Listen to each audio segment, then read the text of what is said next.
नमस्कार। सरवार ज्योतिष में आपका स्वागत है।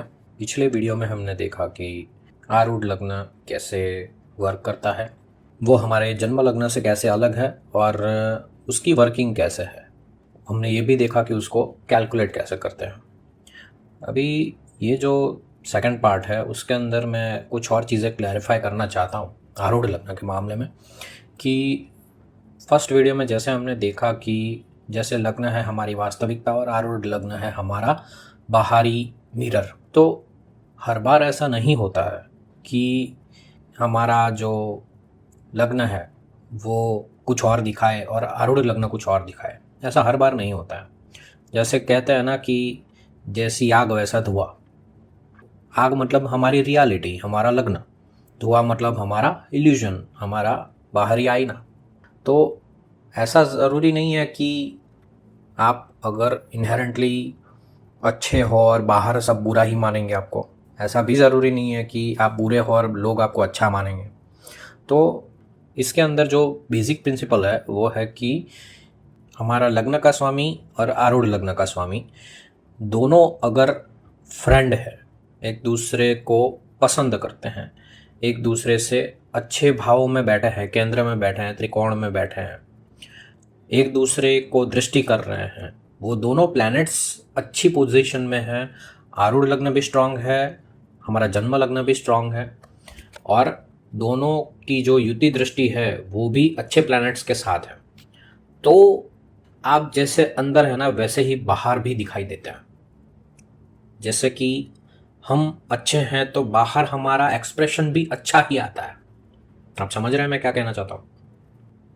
अगर लग्न कमज़ोर है, लग्न का स्वामी कमज़ोर है, तो आपकी जो अच्छाई है वो आपके अंदर ही रह जाती है, वो बाहर एक्सप्रेस नहीं हो पाती है वर्ल्ड लेवल पे, मतलब बाहर की दुनिया में एक्सप्रेस नहीं हो पाती है। एक और एग्जांपल देता हूँ, जैसे कि हमारा लग्न का स्वामी सूर्य है और आरूढ़ लग्न का जो स्वामी है वो है शनि।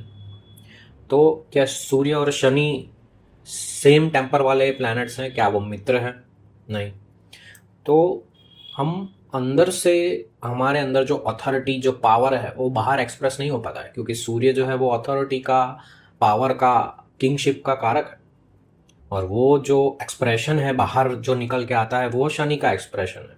तो बाहर की दुनिया हमें अथॉरिटेटिव नहीं समझ पाती है, या हमारी जो अथॉरिटी को बार बार चैलेंज किया जाता है। ये हुआ बेसिक डिफरेंस कि कैसे लग्न और आरूढ़ लग्न का स्वामी अगर मित्र ना हो तो किस तरह से डिफरेंस आता है। एक और चीज़ जो मुझे लग रहा है कि क्लियर करनी चाहिए, और वो है दो राशियों के मामले में, वृश्चिक और कुंभ। जैसे कि बृहस्पति होरा शास्त्र में बताया गया है कि वृश्चिक और कुंभ के दो दो ग्रह अधिपति हैं।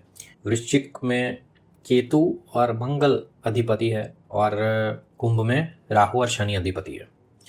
तो जब ये दोनों राशि लग्न में आती है तो हमें ये बहुत बड़ा कन्फ्यूजन हो सकता है कि लग्न से कौन से ग्रह को लग्नाधिपति मान के उससे आरूढ़ लग्न कैलकुलेट किया जाए। मान लो कि वृश्चिक लग्न है, उसके दो स्वामी हैं केतु और मंगल, तो लग्न से केतु देखा जाए या लग्न से मंगल को देखा जाए। तो इस विधि में मैं आपको एक बहुत 2-3 सरल सूत्र है वो जो मैं आपको दे रहा हूँ। पहला सूत्र है कि जो भी ग्रह खुद आत्मकारक हो या आत्मकारक के साथ बैठा हो वो पावरफुल है। हमें जब चॉइस करनी है कि लग्न वृश्चिक है या कुंभ है, तो और उसके दो अधिपति में से कौन सा अधिपति हमें सिलेक्ट करना है लग्नेश के तौर पे, तो हमें वो दोनों में से जो पावरफुल है, कुंडली में जिसका पावर ज़्यादा है उसको सिलेक्ट करना है। तो अगर वो दो लग्न के अधिपति है उनमें से कोई भी एक ग्रह खुद आत्मकारक हो या तो वो आत्मकारक ग्रह के साथ बैठा हो, तो वो ग्रह पावरफुल है और हमें उसी से कैलकुलेट करके आरूढ़ लग्न का कैलकुलेशन करना है। जैसे कि मान लीजिए वृश्चिक लग्न की कुंडली है और केतु 4th हाउस में बैठा है और मंगल जो है वो 11th हाउस में बैठा है, पर मंगल जो है वो 11th हाउस में गुरु के साथ बैठा है और गुरु कुंडली में हाईएस्ट डिग्री पे है, मतलब कि गुरु आत्मकारक ग्रह है। आत्मकारक ग्रह उसी को कहते हैं जो हमारी कुंडली में सबसे हाईएस्ट डिग्री का हो। तो मंगल जो है वो 11th हाउस में गुरु के साथ बैठा हुआ है।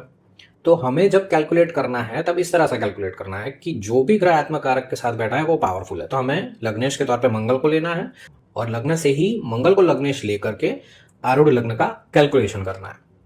जैसे कि लग्न से मंगल 11th हाउस में चला गया तो आरूढ़ लग्न आ जाएगा 9th हाउस में, जैसे कि हमने कल कैलकुलेशन डिस्कस किया था। क्लियर है? वैसे ही सेम हमें कुंभ लग्न के बारे में भी देखना है कि अगर कुंभ लग्न है तो उसके दो अधिपति है राहु और शनि। तो अगर राहु आत्मकारक ग्रह खुद बन जाता है या चरात्मकारक 8 है उसमें राहु को भी कैलकुलेट करते हैं, पर अगर कोई 7 कैलकुलेट करता है तो राहु उसमें नहीं आएगा। तो मान लो कि राहु अगर आत्मकारक ग्रह के साथ बैठा हुआ है तो वो बलवान है और हमें शनि की जगह पे राहु को लग्नेश मानकर वहां से ही कैलकुलेशन आरूढ़ लग्न का करना है। क्लियर है? जैसे कि राहु 11th हाउस में गुरु के साथ बैठा हुआ हो प्रीवियस एग्जाम्पल में, तो हमें ये ले लेना है। ये हो गया आत्मकारक से देखना। दूसरी विधि है, इन दोनों में से अगर कोई भी ग्रह आत्मकारक के साथ ना हो या उसके साथ कोई रिलेशन में ना हो तो आत्मकारक ग्रह की राशि देखो।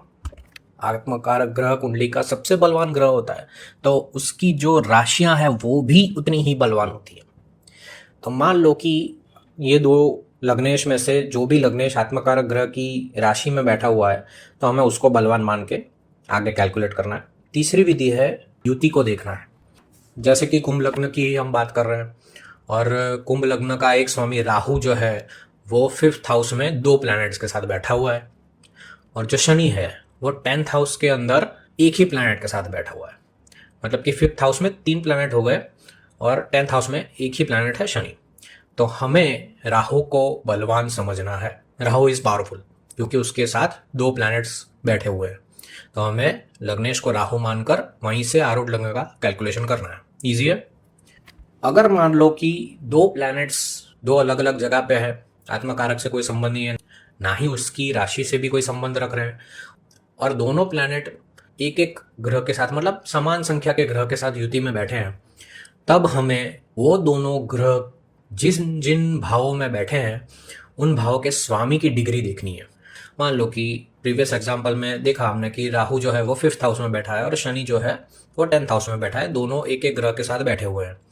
तो 5th हाउस का जो स्वामी है मान लो कि सूर्य है और 10th हाउस का जो स्वामी है मान लो कि शनि खुद है। तो सूर्य और शनि दोनों में से जिसकी भी डिग्री हाई होगी वो प्लैनेट बलवान माना जाएगा। मान लो कि सूर्य की डिग्री हाई है तो राहु जो है वो लग्नेश के तौर पे बलवान है और हमें राहु से ही कैलकुलेशन करना है। ये कैलकुलेशन को समझना बहुत ज़रूरी है।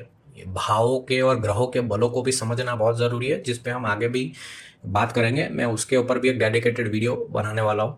पर आरूढ़ लग्न के मामले में ये 2 चीज़ें क्लियर होना बहुत ही ज़रूरी है कि सबसे पहली आरूढ़ लग्न का स्वामी और लग्न का स्वामी उन दोनों के बीच में क्या रिलेशन है और वृश्चिक और कुंभ राशि के आरूढ़ लग्न के स्वामी को किस तरह से हमें कैलकुलेट करना है। आज के ज़माने में वैसे हमें ये खुद से कैलकुलेट करने की ज़रूरत नहीं है। जैसे कि एक बहुत ही फेमस सॉफ्टवेयर है जगन्नाथ होरा करके, वो सॉफ्टवेयर एकदम फ्री है, फ्रीली डाउनलोडेबल है। श्री नरसिंह महाराव जी ने उसको वर्ल्ड वाइड फ्री कर दिया है, हर कोई यूज़ कर सकता है और उसकी एक्यूरेसी बहुत ही सही है। तो आप उसको फ्रीली अपने कंप्यूटर में अपने लैपटॉप में यूज़ कर सकते हैं। पर हमारे नॉलेज में ये चीज़ें रहनी ज़रूरी होती है क्योंकि डिपेंडेंसी सॉफ्टवेयर पर होना भी अच्छी बात नहीं है, हमें खुद से भी नॉलेज होना चाहिए। ओके, अभी नेक्स्ट वीडियो में आरूढ़ लग्न में अलग अलग ग्रहों के क्या प्रभाव होते हैं उस बारे में चर्चा करूँगा। तो सी यू नेक्स्ट टाइम। अगर मेरे वीडियोज़ आपको पसंद आ रहे हो तो लाइक शेयर और सब्सक्राइब कीजिएगा। Thank you.